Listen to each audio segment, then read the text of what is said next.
जय जगन्नाथ बंधु छोट पिलामानंकर सर्वांगीन उन्नति बा विकास पाई ग्राम पंचायत स्तर रे बाल सभा बा शिशु सभा करी केउ भली भाबरे शिशु मानंकर विकास करिवा पाई कार्य करा जिबा उचित चलंतु ताहा उपरे आलोचना करिवा।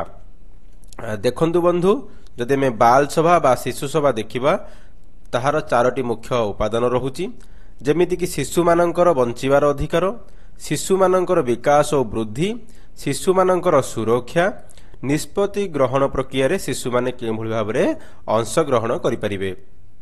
बाल सभार काहींकी दरकार हेउची देखंतु कैशोर अवस्था रे शिशु मानंको आवश्यकता को बुझिबा अत्यंत गुरुत्वपूर्ण अटे।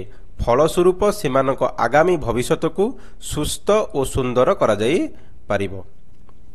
शिशु माने उन्नत स्वास्थ्य सेवा, शिक्षा, अवकाश एवं मनोरंजन निमंते सुविधा पाइबा आवश्यक।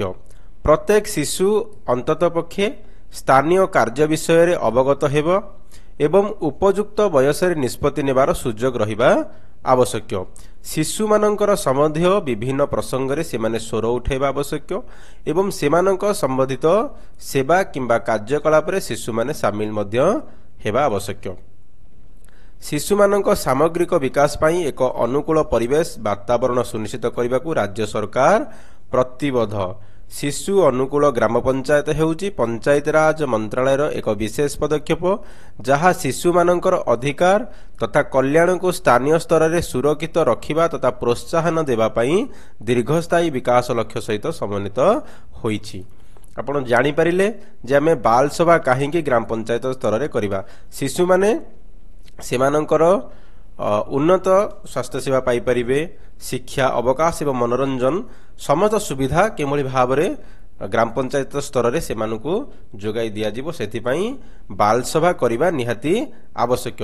बाल सभा गठन प्रक्रिया उपर आमे देखिबा 10 रु 18 वर्ष बयसर पिलामानकु नेई बाल सभा बैठक आयोजन करा जिवो ओ एही बैठक माध्यम रे सेमानंकर समस्या को चिन्हट करा जिवो।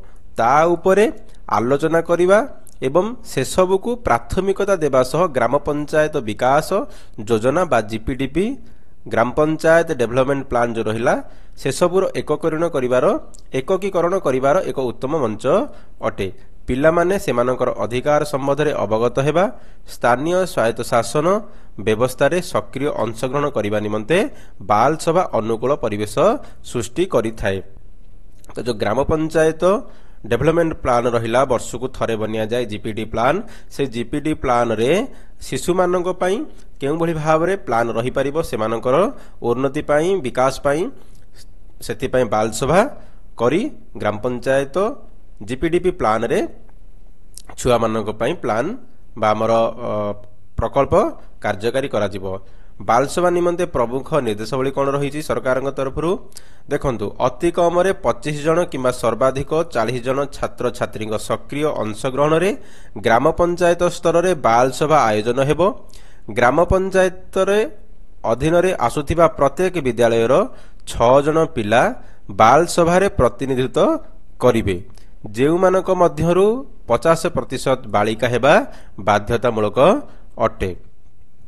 बाल सभा बैठक निमंते विद्यालय स्तर रे छात्र छात्री चयन समय बालिका, अनुसूचित जनजाति, अनुसूचित जाति और संख्यालघु संप्रदायर पिला, प्रवासी, अनाथ एवं बापा किंबा मां को मध्यरु जनकु काहाको हराइथिबा पिलांकु प्राथमिकता दिया जिबा उचित।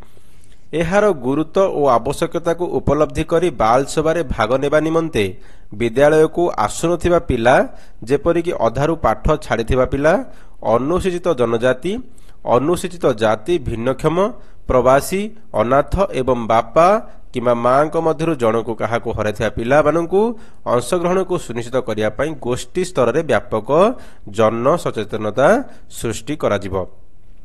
बाल सभार आवाहक किए रहिबे देखंतु बाल सभा को सफल करिबा निमंते ग्राम पंचायत अधीन रे थिबा समस्त विद्यालय गुड़िक सह समन्वय रक्षा करी सरपंच एहार आवाहक रूपे कार्य करिवे।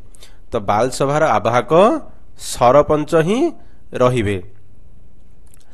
प्रत्येक विद्यालय छात्र छात्री सक्रिय योगदान सह 10 ରୁ 18 ବର୍ଷ ବୟସ ବିଦ୍ୟାଳୟକୁ ଆସୁନଥିବା ପିଲା ବା ଅଧାରୁ ପାଠ ଛାଡ଼ିଥିବା ପିଲାମାନେ ଯେପରି ବାଲ ସଭାରେ ଅଂଶଗ୍ରହଣ କରିବେ ସେଥିପାଇଁ ଶିକ୍ଷକ, ୱାର୍ଡ ସଦସ୍ୟ, ଗୋଷ୍ଠୀ ସମ୍ବଳ ବ୍ୟକ୍ତି ଏବଂ ଗ୍ରାମ ପଞ୍ଚାୟତ ସ୍ତରୀୟ ମହାସଂଘ ସଦସ୍ୟଙ୍କୁ ନିୟୋଜିତ କରି ଦାୟିତ୍ୱ ଅର୍ପଣ କରାଯିବ।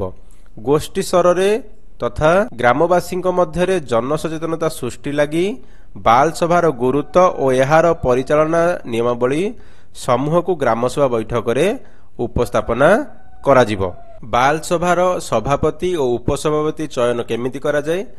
ବାଲ ସଭାରେ ଅଂଶଗ୍ରହଣ ପାଇଁ ଚୟନ ହୋଇଥିବା ଛାତ୍ରଛାତ୍ରୀଙ୍କ ମଧ୍ୟରୁ ଜଣେ ଝିଅ ଓ ଜଣେ ପୁଅ ବାଲ ସଭାର ସଭାପତି ଓ ଉପସଭାପତି ଭାବେ ଶିଶୁ ପ୍ରତିନିଧିଙ୍କ ଦ୍ୱାରା ନିର୍ବାଚିତ ହେବେ। ସେମାନଙ୍କର କାର୍ଯ୍ୟକାଳ 1 ବର୍ଷ ପାଇଁ ବୈଧ ରହିବ। ତ ବାଲ ସଭାର ସଭାପତି ଉପସଭାପତି ସେ ଶିଶୁମାନଙ୍କ ମଧ୍ୟରୁ ହିଁ ଚୟନ କରାଯିବ। ବାଲ ସଭାର ନୋଟିସ କେମିତି ଦିଆଯିବ? ବାଲ ସଭାର ତାରିଖ, ସମୟ ଏବଂ ସ୍ଥାନ ସମ୍ପର୍କରେ ସୂଚନା ପ୍ରଦାନ ନିମନ୍ତେ 15 ଦିନ ପୂର୍ବରୁ ନୋଟିସ ଦିଆଯିବ। ଗ୍ରାମ ପଞ୍ଚାୟତ ଓ ବିଦ୍ୟାଳୟ ଗୁଡ଼ିକର ନୋଟିସ ବୋର୍ଡରେ ଏହାକୁ ପ୍ରଦର୍ଶିତ କରାଯିବ। ସ୍ଥାନୀୟ ଯୁବକ ସଂଘ, ଗୋଷ୍ଠୀ ସ୍ତରୀୟ ଅନୁଷ୍ଠାନ, ଗ୍ରାମ ପଞ୍ଚାୟତ ସ୍ତରୀୟ ମହାସଂଘ ଏବଂ ଅଭିଭାବକମାନେ ବାଲସଭା ଆୟୋଜନ ନିମନ୍ତେ ପ୍ରଚାର ପ୍ରସାର ଓ ଏହାର ଆୟୋଜନ ନିମନ୍ତେ ଆବଶ୍ୟକୀୟ ସହାୟତା ପ୍ରଦାନ କରିବେ। ଗ୍ରାମସଭା ବୈଠକର ଯଥେଷ୍ଟ ପୂର୍ବରୁ ଏହି ବାଲସଭା ଆୟୋଜନ କରାଯିବ। ବାଲସଭାର କ୍ୟାଲେଣ୍ଡର କେମିତି ପ୍ରସ୍ତୁତ କରାଯାଏ? ବାଲସଭାର କ୍ୟାଲେଣ୍ଡର ଗ୍ରାମ ପଞ୍ଚାୟତରେ ଥିବା ସ୍ଥାୟୀ କମିଟିର ନିଷ୍ପତ୍ତି କ୍ରମେ ସ୍ଥିର କରାଯିବ ଏବଂ ଗ୍ରାମ ପଞ୍ଚାୟତର ବୈଠକ ରେଜୁଲେସନ କପିରେ ପ୍ରତିଫଳିତ ହେବ। ବାଲସଭା ବର୍ଷକୁ ଅତି କମରେ 4 ଥର ଆୟୋଜିତ ହେବ। ଅଧିକ ସଂଖ୍ୟାରେ ଶିଶୁମାନଙ୍କର ଅଂଶଗ୍ରହଣକୁ ସୁନିଶ୍ଚିତ କରିବା ପାଇଁ ଛୁଟି ଦିନରେ ହିଁ ବାଲସଭା ଅନୁଷ୍ଠିତ ହେବା ଉଚିତ।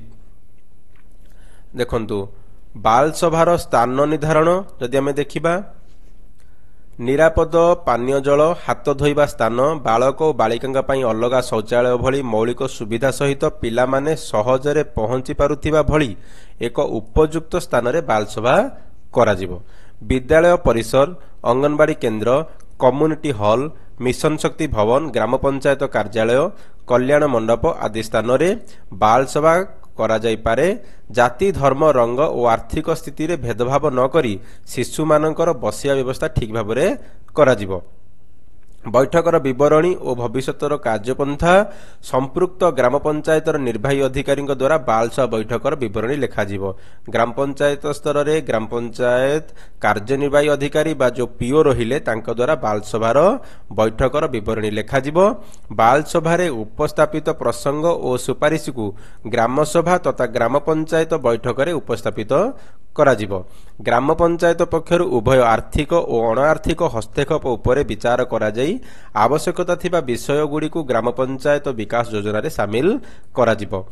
ବାଲସଭା ବୈଠକ ବିବରଣୀର ଏକକିତା ନକଲ ବ୍ଲକ ଉନ୍ନୟନ ଅଧିକାରୀ ବା ବିଡିଓଙ୍କୁ ଏବଂ ବ୍ଲକ ସ୍ତରରେ କାର୍ଯ୍ୟରତ ବିଭିନ୍ନ ଲାଇନ ବିଭାଗର ଅଧିକାରୀଙ୍କ ସଦୟ ଅବଗତି ଓ ଆବଶ୍ୟକୀୟ କାର୍ଯ୍ୟାନୁଷ୍ଠାନ ନିମନ୍ତେ ପ୍ରେରଣ ମଧ୍ୟ କରାଯିବ।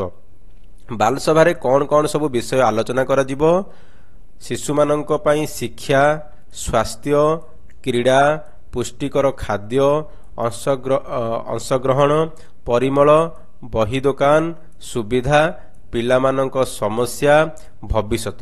ଏହି ସବୁ ସମସ୍ୟା ପିଲାମାନଙ୍କର କେଉଁଭଳି ଭାବରେ ଦୂର ହୋଇପାରିବ, ତାଙ୍କର ଏହି କ୍ଷେତ୍ରରେ କେଉଁଭଳି ଭାବରେ ବିକାଶ ବା ଉନ୍ନତି ହୋଇପାରିବ, ସେହି ବିଷୟଗୁଡ଼ା ବାଲସଭାରେ ଆଲୋଚନା କରାଯିବ। ଦେଖନ୍ତୁ, 4ଟି ବାଲସଭା କରାଯିବ ପ୍ରତ୍ୟେକ ଆର୍ଥିକ ବର୍ଷରେ। ପ୍ରଥମ ବାଲସଭା ସ୍ୱାସ୍ଥ୍ୟ, ପୁଷ୍ଟିକର ଖାଦ୍ୟ ଓ ପରିମଳ ଉପରେ ଆଲୋଚନା କରାଯିବ। ଦ୍ୱିତୀୟ ବାଲସଭାରେ ଶିକ୍ଷା, ପୁସ୍ତକର ଉପଲବ୍ଧତା, କ୍ରୀଡ଼ା ଦ୍ୱିତୀୟ ବାଲସଭାରେ ଆଲୋଚନା କରାଯିବ।